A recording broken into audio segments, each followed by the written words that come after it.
alright, you'll have to excuse the wind, but I thought I'd do a cold start. Don't have to turn these fuel taps off because I got a vacuum operated plunger in there, but I do because I'm a bit of a Scrooge and I got, just in case it doesn't seal. That's actually reserved, but it doesn't really make any difference. And this is the same for most VFs as well as the VTs and stuff of this vintage. This is an 83 vt250. So you go full by starters if it's dead cold, and then you hit the key, no throttle. This one may not start because it may not be that cold. Yeah, see, it's rich. So we can actually turn our by starters off. If it was cold,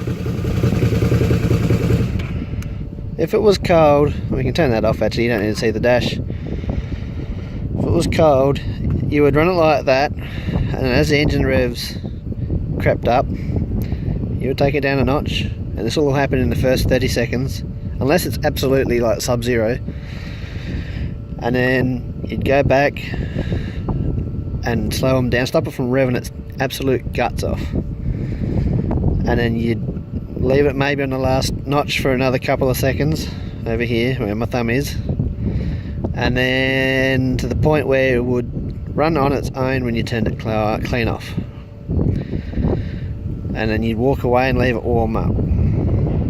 These bikes, you've got to warm them up, otherwise you spin bearings and stuff if you flog them while they're cold.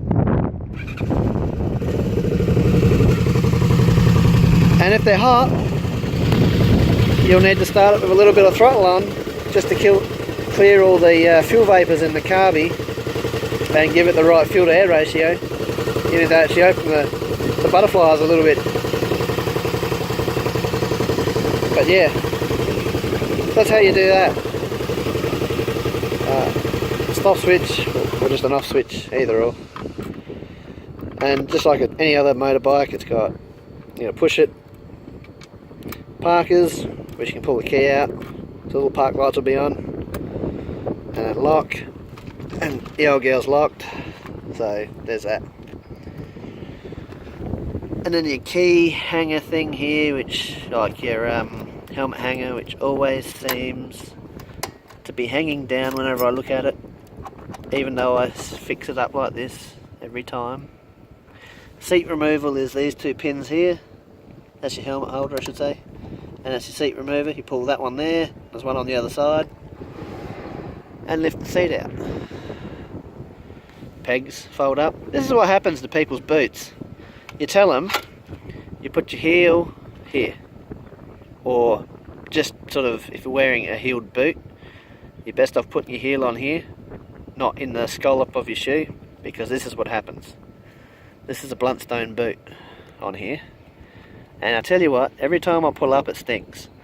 And on a hot day, when you've been giving the bike a bit of hell through the hills, it actually smokes. So yeah, and I've still not got it off. They're renowned for burning people's shoes. You know, they put their toes up here, and then they rest their foot on here, and this is what happens. So if you've got $100 pair of Nikes, do not ride on one of my bikes. I'm not paying for your shoes. So yeah, center stand, which is always handy. Yeah, so we've drawn this out a little bit. It's no longer a how to start, but also a bit of a once around. But yeah, alright, now for now.